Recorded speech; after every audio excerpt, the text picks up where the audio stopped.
It is I, Broderick Wallace. And Samuel Conor. And this is video number 7, which is the last one in the Ayahuasca journal series, and it's detailing the 5th session, which was the last session which we did. And we're not sure if we'll ever do it again, but one thing, it just comes back to when Butterknife said, because you said, how are we going to remember all this? And she said, don't worry, William will know. So it's like, here it all is. Or Broderick will know, whatever. Oh. Right. Right, so, yeah, 5th session. Full moon in Taurus. 12th of November 2019. So we specifically chose the full moon in Taurus because we thought, although we were wrong, that we'd get those strong visualizations, but we made a mistake. It was an innocent mistake, but we decided we would take ayahuasca in this hypothetical story, ongoing, at Kitskoti, the dolmen, the doorway, because we'd already had this relationship developing between ayahuasca and the presence upon Bluebell Hill. So we thought, right, let's make it a crescendo, but it wasn't. Because what we found out, well, actually, I'll read the notes first and then we can go through it. Made a list of questions to take to the stones. All right, yeah, I made a list of questions, didn't I? Yeah. Got that somewhere, it's not here. Drank 1 strong cup, no puke for me, only when I was greedy. And that time, and did an extra 2 cups, blah, blah, on top of 2 normal, strength, whatever. Drank and then drove to the stones. I felt so empowered, so really cooking up for this. Soon as I took it, I knew she would deal with, all right, it's more romantic stuff. We'll touch on that a little bit in this one, though, I think, because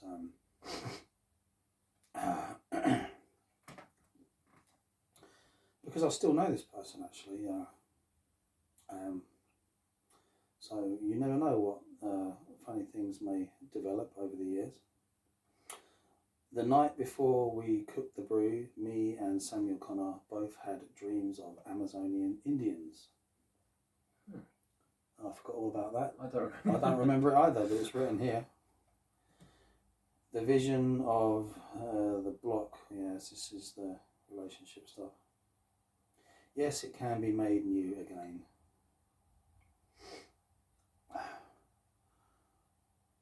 Ayahuasca is almost completely nullified by the stones.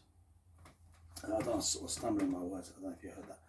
Ayahuasca is almost completely nullified by the stones. Walking back down the groves of death and seeing the beauty of death in every leaf and branch. Oh, I remember that. That'd be good to go into. The sky, dead, undead, eternal. My dead woods had come alive, black and white. And an end to our sessions with Butterknife. For now, question mark.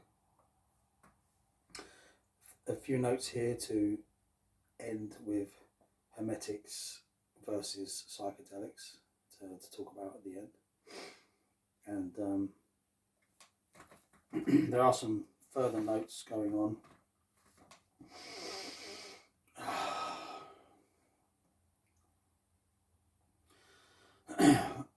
Not worth going into that. Yeah, I think we can just begin. So yeah, we decided to take it at the stones and it almost didn't work. So there we were, just waiting for it to come on. I remember sitting down, cross-legged in the dirt. I was sick. Yeah, yeah, it says here, no puke for me, only before when I was greedy, yeah. Yeah, so I was... So there's not a lot to say here, unless you want to bring in... Well, actually there is when it comes to the deadwoods. So I had some information delivered about someone that I know, and we'll see where that goes over time. I'm not expecting anything. Completely at rest with that kind of thing these days. A bit older, a bit more mature, a bit more wizened in my years, a bit longer in the tooth, a little bit balder, a little bit fatter, unfortunately. But I will get my ass down the gym. Right. Almost completely nullified by the stones, yeah. So I guess the real take back for this was, I remember we were walking. Obviously, we have names that we've given to particular places in the landscape concerning Bluebell Hill. So the Groves of Death is literally the walkway either up or down from the stones, which is groved in trees either side. And it's a really lovely walk actually, and a little bit frightening actually if you do that in the middle of the night.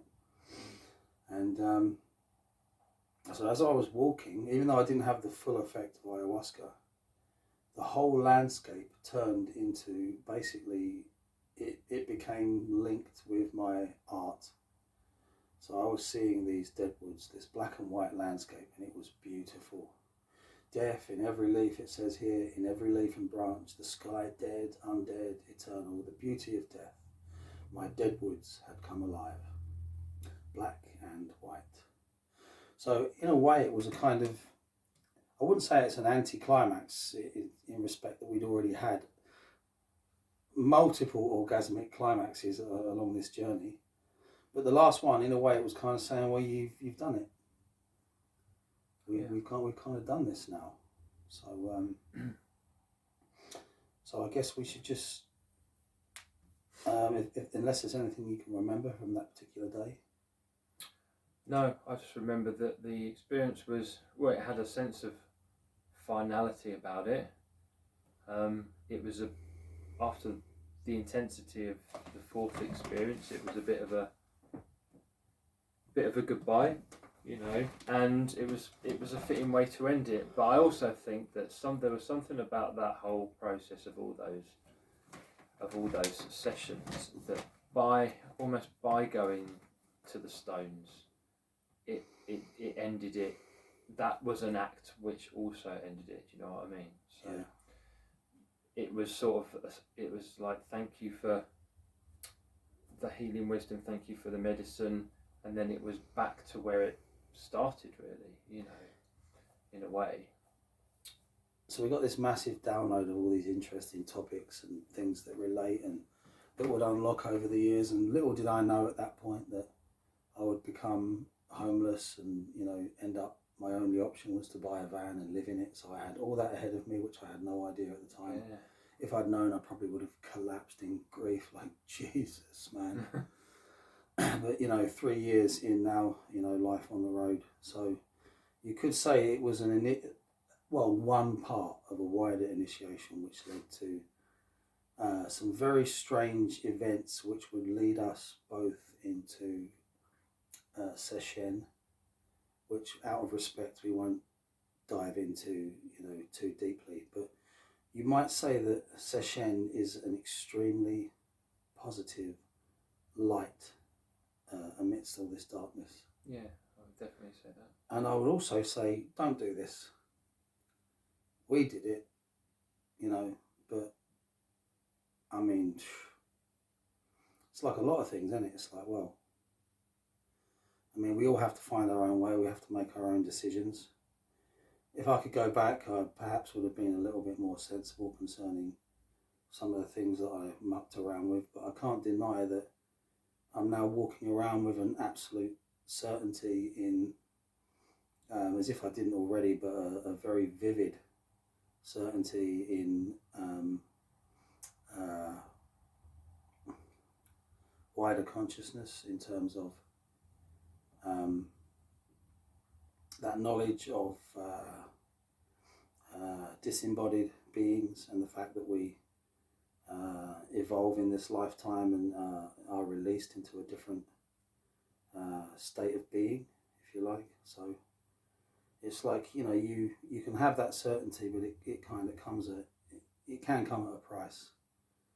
You know, a really, really heavy price, I'll be honest. And anything you'd like to add on that? Yeah, I mean, like we mentioned off camera, we were talking, and you know, you said that perhaps some things like that could happen to me. You know, it seems like you have to lose to really walk this path sometimes. You know, and in a way, you were in a position where you had an opportunity to do that, and you found a way to do it and carry on. So, would I be able to do that? I didn't feel like I was able to, you know, so I haven't. And there's like you said, there is a real fear that you don't want to disrupt anything that's going well for you. So, I think if you're in a situation in life where you kind of feel like you can get away with that, you're at a position of loss, which is you can accept it, and then it's a unique, very direct path to some sort of evolution that you won't get if you're manacled to your mundane life too much. But so, you know, for me it was a little window into what might be, and there may still come a time for exploring that. I've got a feeling that there will come a time for that, but I've spent the last few, or 3 to 4 years sort of girding myself, and maybe I'm starting to realise what it's all for, you know. But that will be revealed over time, and when the time's right, if the time's right. So, yeah.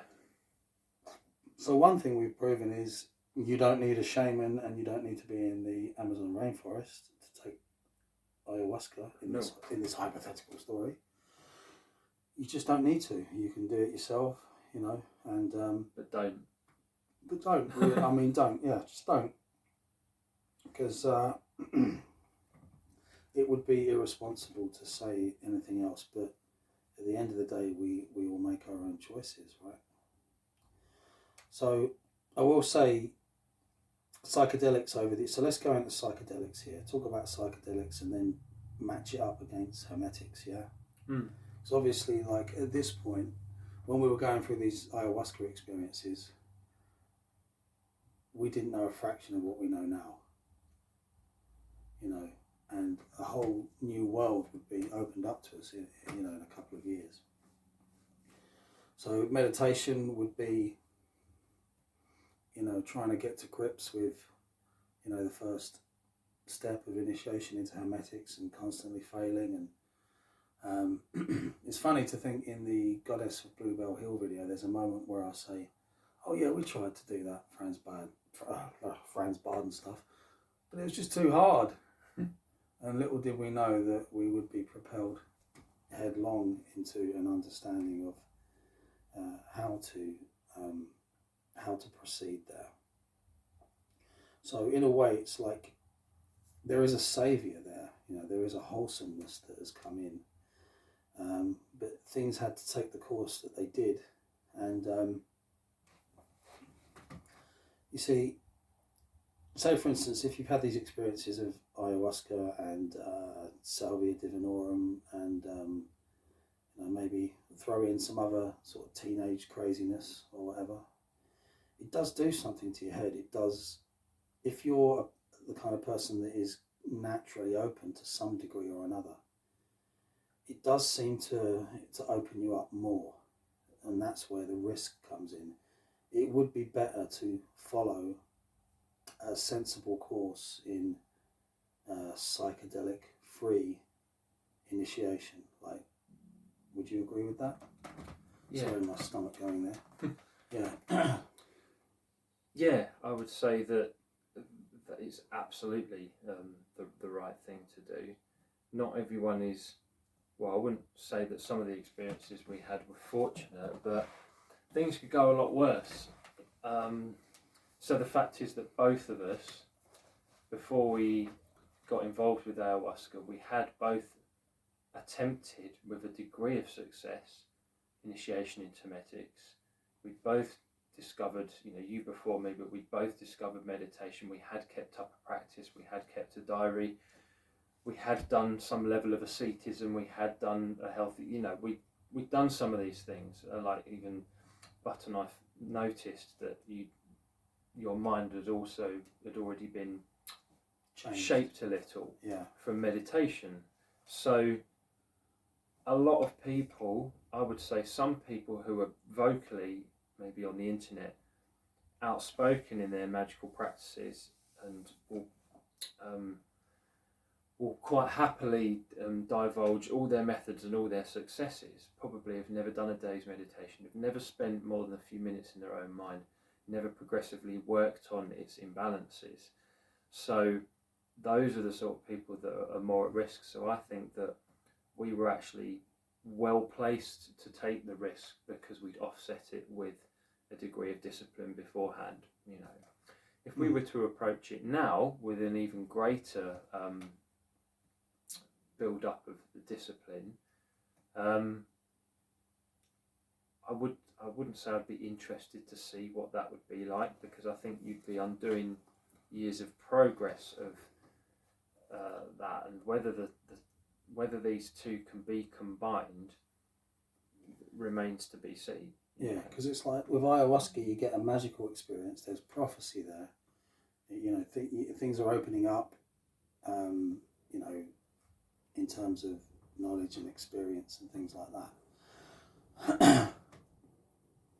It's in my mind. I don't know, like an image of, is it Ramdas or someone? I don't know. Someone said something about psychedelics will sort of give you a quick experience that you can't do a lot with. Meditation is a kind of slower process whereby you build your character and build stable foundations in it. And it's undeniable that that's true. I think that the kind of concept of a purified soul, a purified mind. So, for example, you see, why is it only priests perform exorcisms? And why do they always work? And why is it always Catholic priests? It's just a strange phenomenon. Surely a psychiatrist or a psychologist could perform this, or could someone with could someone that's just purely of good character and knows their own mind, a meditation practitioner, could they perform that sort of operation? But it's got something to do with purification. It's got something to do with abstinence. It's got something to do with having that clean mind. So I think that every sort of imbalance and idiosyncrasy can be exploited by a spirit, because if you've got an imbalance, you're not fully in control of that, then that's exploitable. That can be used against you, that can be used as a bargaining tool. Your greed, your passion, your desires can be used to bargain with, and that's what those sort of entities are going to do. They're going to offer you things, they're going to look to make some sort of deal. And that's why I sort of backed off some of the things that I was being told, because I was like, well, when am I going to be asked for something? So I feel that level of discipline that you spend so many years working through with something like initiation into Hermetics, you're at risk of unravelling just from, very high risk of unravelling just from one psychedelic experience, So the way round to do it would be psychedelics first.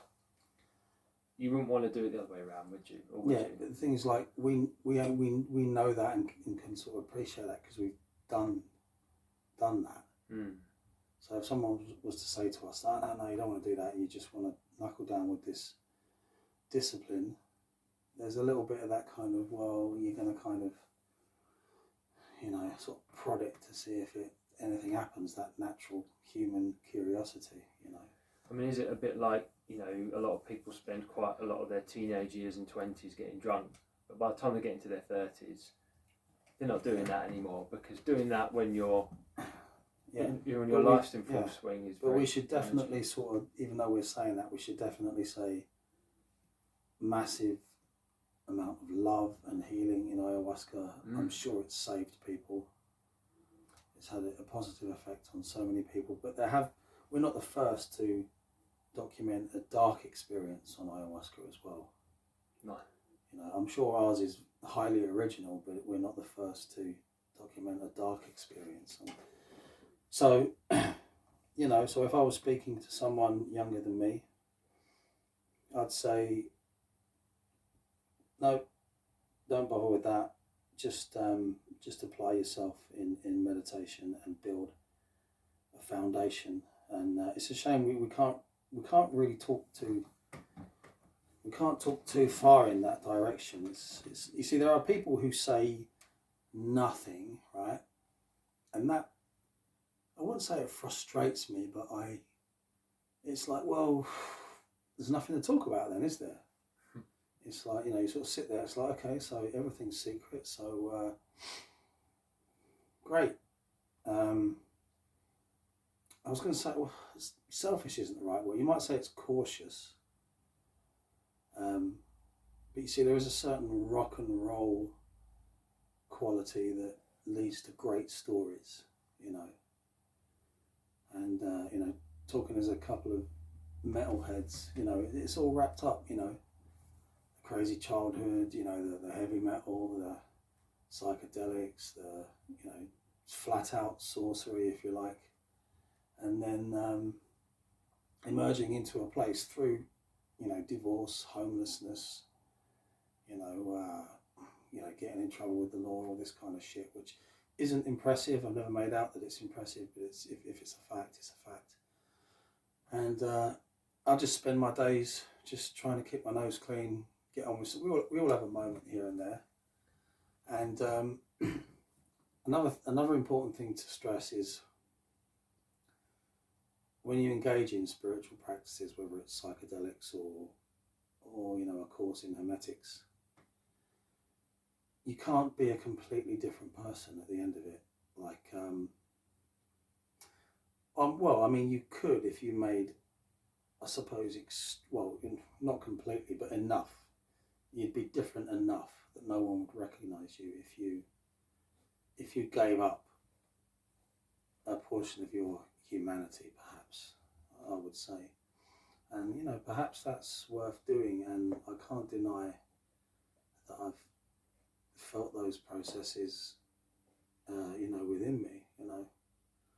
So it's a tricky one, you know, like we're sort of slightly gagged on this, but kind of, you know, like I said, there's people who keep everything secret. There's people that just want to lay, because the story's too good not to tell, you know. And if you feel that it's your personal destiny, like there are certain things that you should communicate, there is this, like, say for my whole channel has been a difficult experience, like from day one, because it's like I feel that there's something to say here that's original, and, you know, many things that are perhaps not original, but, like, you know, you feel you want to make a contribution.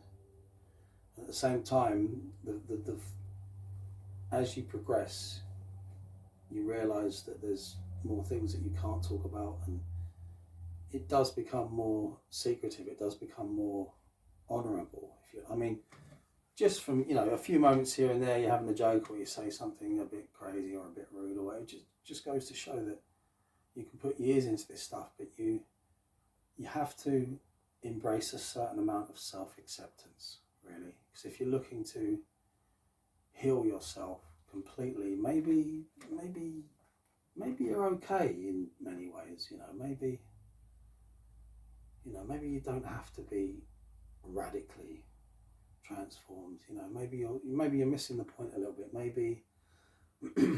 Maybe you should keep an eye on things and move in the right directions, and allow yourself to be human in the right circumstances. Allow yourself to relax amongst your friends, you know. Listen to metal, you know, have a night out or whatever, but, you know, just maintain the discipline, you know, and keep secret that which is related to change from the point of view of the miraculous, and also as relates to your interactions with people within the same group, close friendship. It's a very difficult balance. I mean, I've struggled with this on my channel, especially, since trying to think what would the date be, especially around about the summertime 2020. Like, that's the point where it started becoming harder, and yet at the same time I had more to talk about. So frustrating, and I want to lay down some negative things, because like it's not all roses, like I mean, I think the truth should be told as far as it can. So I'm waffling a bit here, so I will say that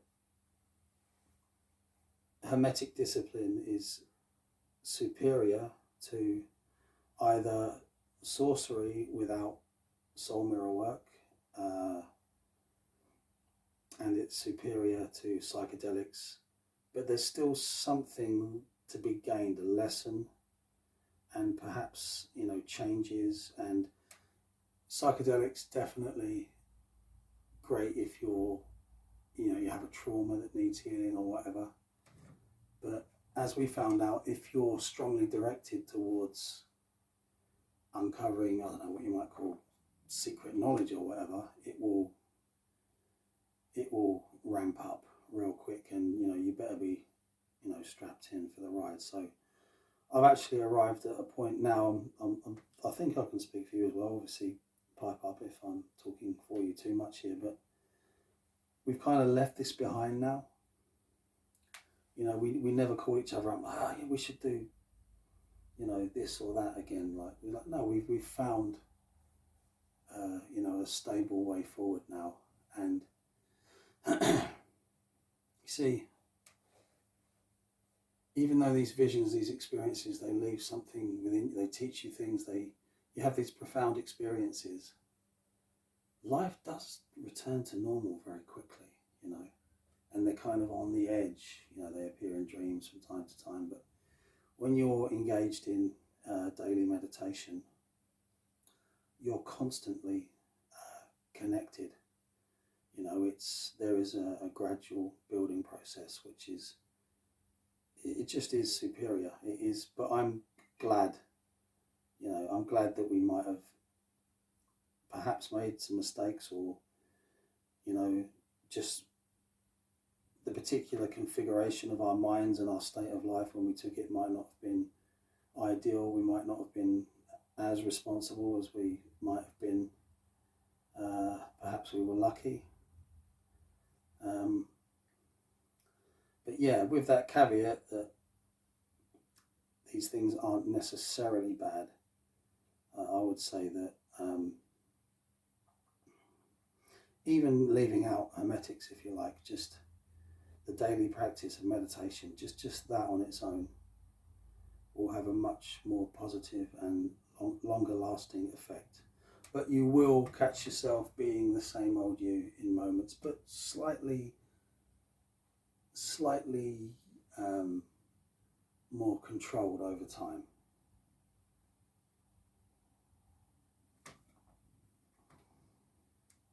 It's difficult, isn't it? You've got to have experiences. You've got to do exciting things if they fit with your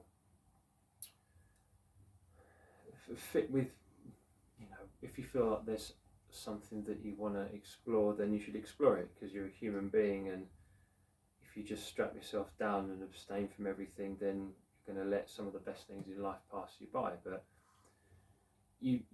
because there is a need for the ecstatic experience. If you don't get it through, I don't know, dancing or sex or heavy metal concerts or whatever, it is a part of being human. You need those ecstatic experiences. And there's nothing wrong with ending up outside of your mind a little bit now and again. It gives you perspective, as long as you make sure that you come back down and eat the biscuits. Yeah, keep eating the biscuits. Just eat the biscuits. Yeah, keep eating the biscuits, and yeah. Well, there's not much more to say, really. I don't think.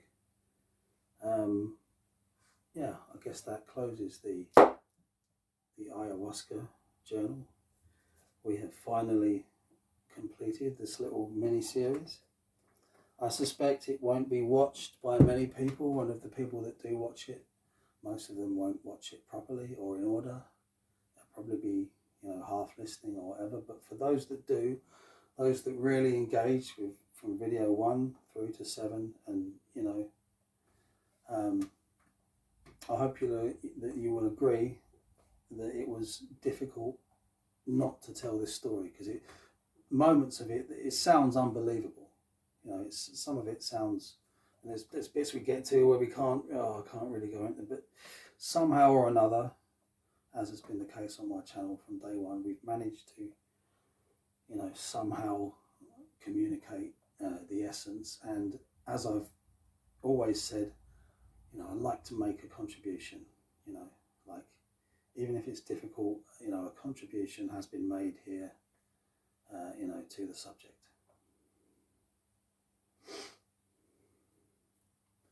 Anything to add before we close? No. Okay, so it's good night from me, and yeah, take care. Be sensible.